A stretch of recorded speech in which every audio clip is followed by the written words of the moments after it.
Good morning, everyone. Welcome once again to Arnie's Fantasy World of Sports. And it's a great Tuesday morning here in North Carolina. It's nice, cool, sunny day, perfect for football.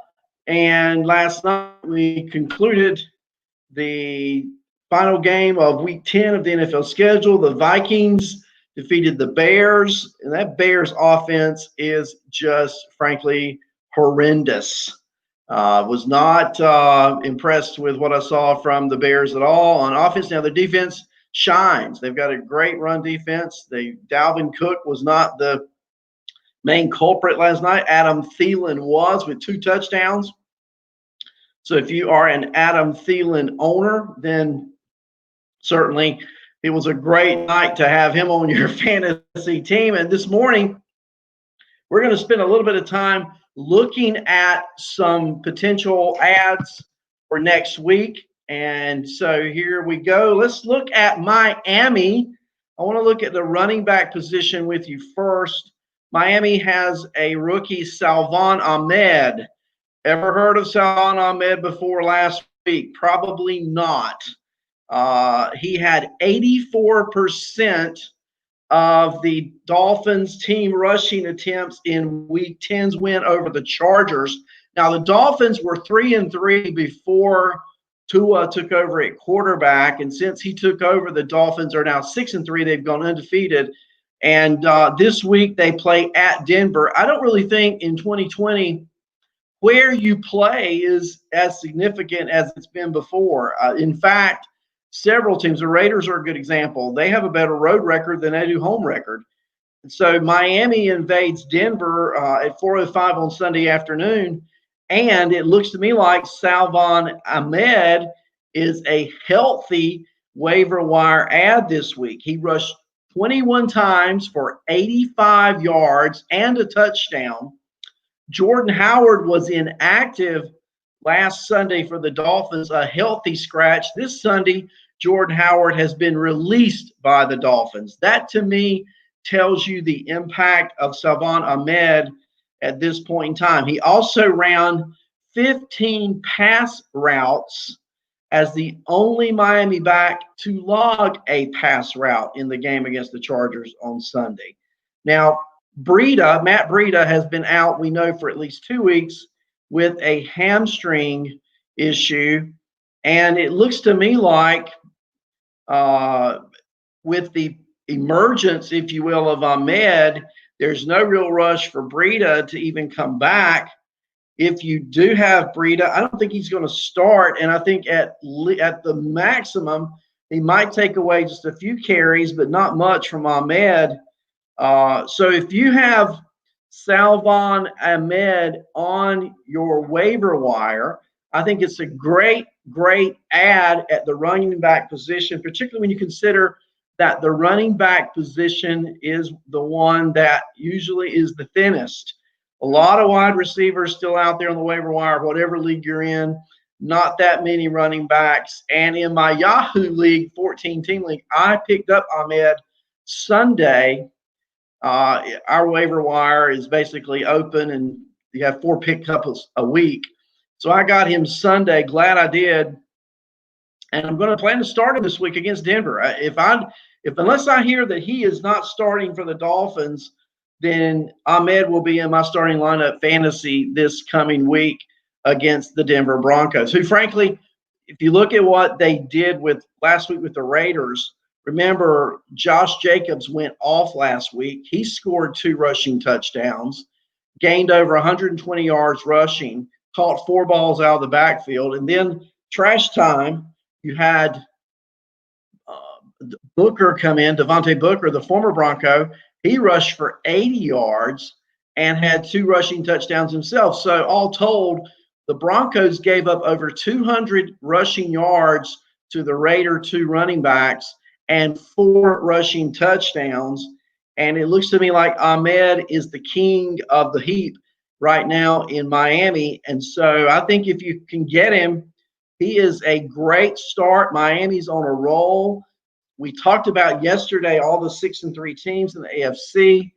And, of course, The Dolphins are one of those. So there you go. I think Ahmed is my number one pick up this week on the waiver wire, the Miami Dolphins running back. A second running back that I think is of great interest, and a couple weeks ago I thought he was just trash, is Balaj for the Chargers.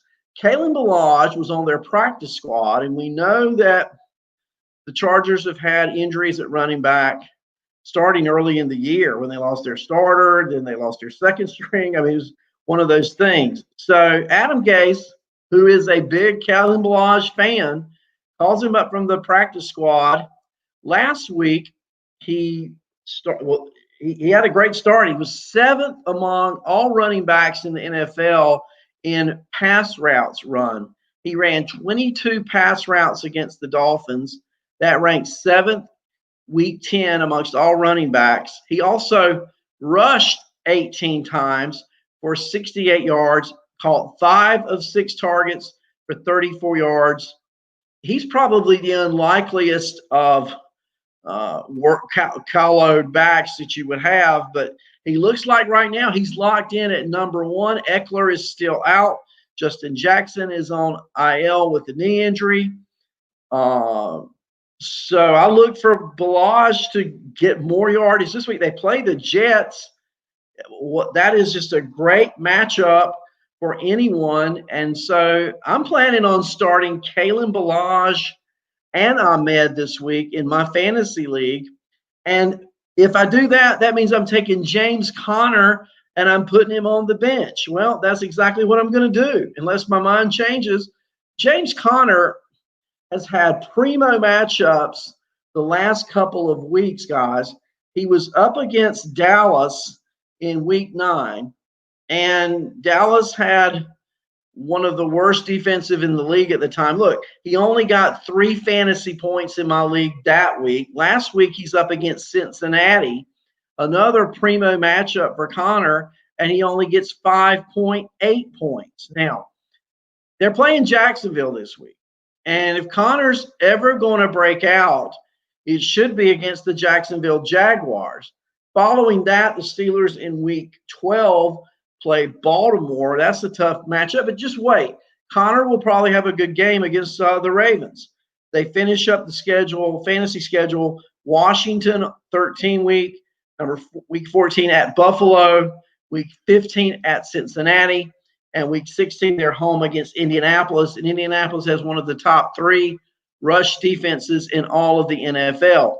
So it's not outside of week 11, there's no gimme game. And frankly, Connor just has not been performing the last 2 weeks. So I'm going to give Balaj a shot at it. I'm going to give Ahmed a shot at it. Now, if I find out neither of these guys are starting, then, of course, I will change my position.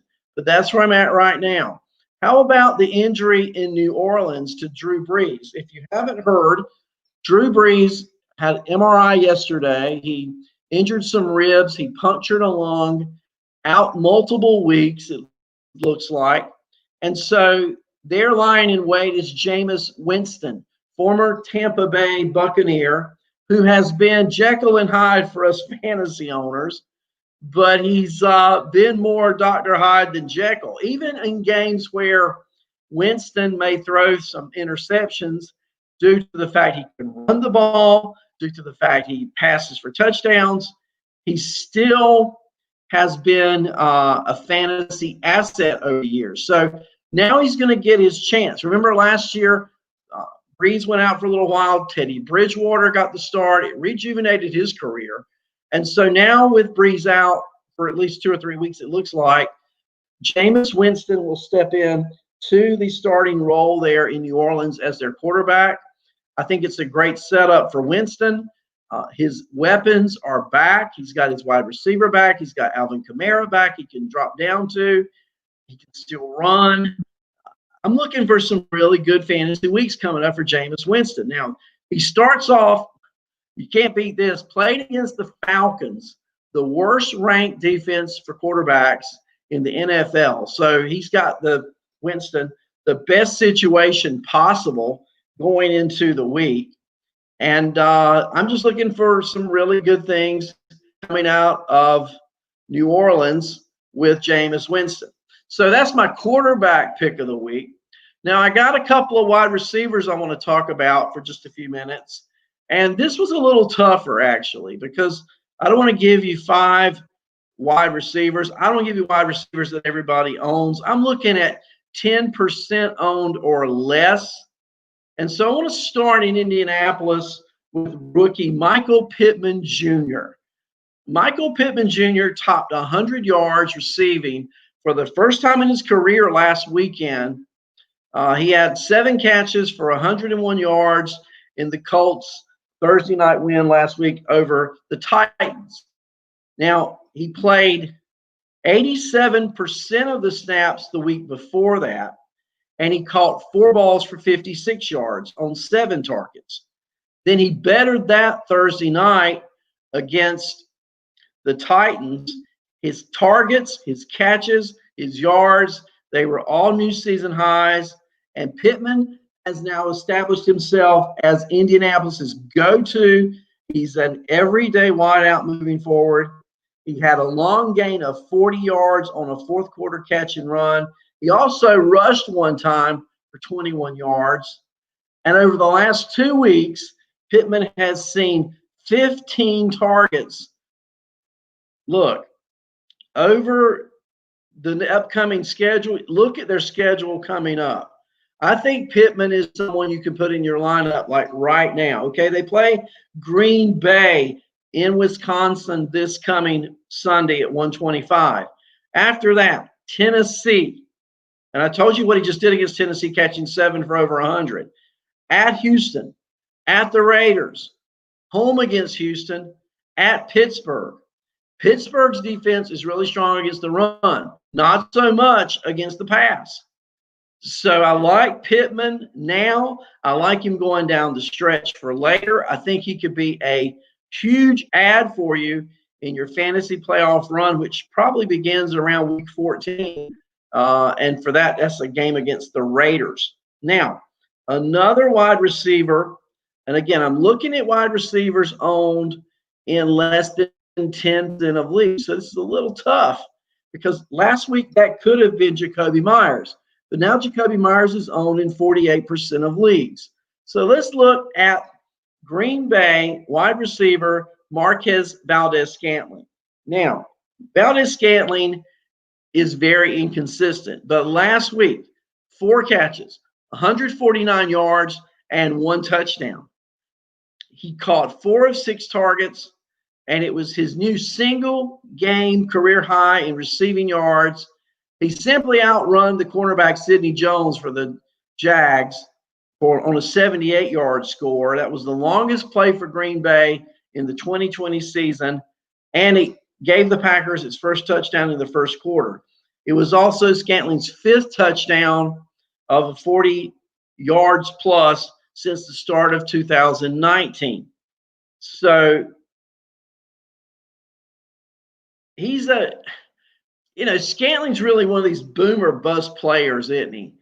But with Aaron Rodgers as his quarterback, and there's the key, okay? Let's don't fool anybody or try to trick anyone. You put Scantling on a different team, probably not going to say he's on my list of free agent ads. But due to the fact he's playing on a team in Green Bay with Aaron Rodgers, that's a huge plus for Scantling. Let's talk about one more running back this morning. I want to talk about LaMichael Perine for the New York Jets. And I know there are guys in the chat room who are Jet fans. The Jets said during their bye week they were expecting to give Perine more work. ESPN's Rich Cimini reports that LaMichael Perine will be the featured back over the remainder of the season as the organization tries to determine if he can be a future RB1, end of quote. He had been the number 2 behind Frank Gore, which is classic Adam Gase, isn't it? But Cimini writes, the Jets need to see if their young players have any juice. And so Perine, who is a 4th-round rookie, will probably see double-digit touches down the stretch. Of course, he's in a Jet offense, and what do you do with Perrine? Do you start him? I think if you start Perrine, you're in a bye week. I think there's probably someone better out there, but he is worth monitoring. And if each week going forward, Perrine would continue to improve and show more promise, then he is certainly someone that you may want to consider starting as we get near the end of the fantasy season. So those are some few of my picks for the week. Now, I want to talk about a surprise player, and what do you think about Cam Newton? You know, the Patriots upset the Ravens Sunday night. It was a horrible weather game.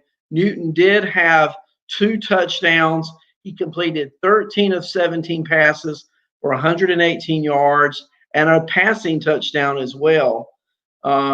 They struggled to beat the Jets the week before, but Newton managed the Patriots to an upset win over Baltimore.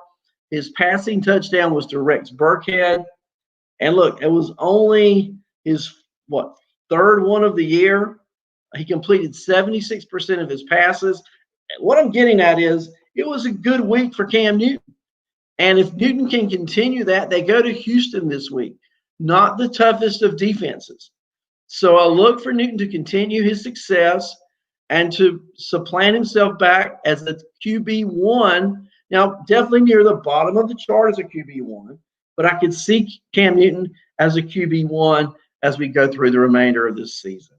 So those are some, thoughts on ads this week. I'll be back with you on Thursday. My computer's giving me a real trouble this morning. I turn it on and it tells me it's got to update. And it took forever to update.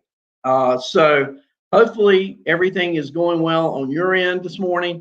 Thank you for being in the chat room. Thank you for being on StreamYard, Facebook. And I want everybody to have a great day. Thursday night kicks off week 11. It's going to be the Cardinals and the Seattle Seahawks from the Great Northwest. That over and under right now is 57 points, guys. That's a high over and under. The first time they played each other, it was an overtime thriller that the Cardinals pulled out on the last-second field goal. I look for both teams to score in the 30s. I think it goes over 57. And I look for the Seahawks to bounce back after really struggling last week. Russell Wilson did not look like Russell Wilson at all. He completed 22 of 37 for 248 yards and 2 interceptions against the Rams. If you think that was bad, DK Metcalf, Mr. All-Pro, All-World, he only caught 2 balls for 28 yards on 4 targets. So I'm looking for Metcalf. I'm looking for Wilson to make a comeback this week to beat the Cardinals on Thursday night. And we'll talk more about that game when we're back together here Thursday morning. Hope everyone has a great day here. It's sunshiny and gorgeous. Go out and enjoy the nice weather. It won't be long before it's not quite so nice, will it? Everybody have a great day, and I'll see you Thursday morning right here on the Lenny Melnick Fantasy Sports Network on Arnie's Fantasy World of Sports.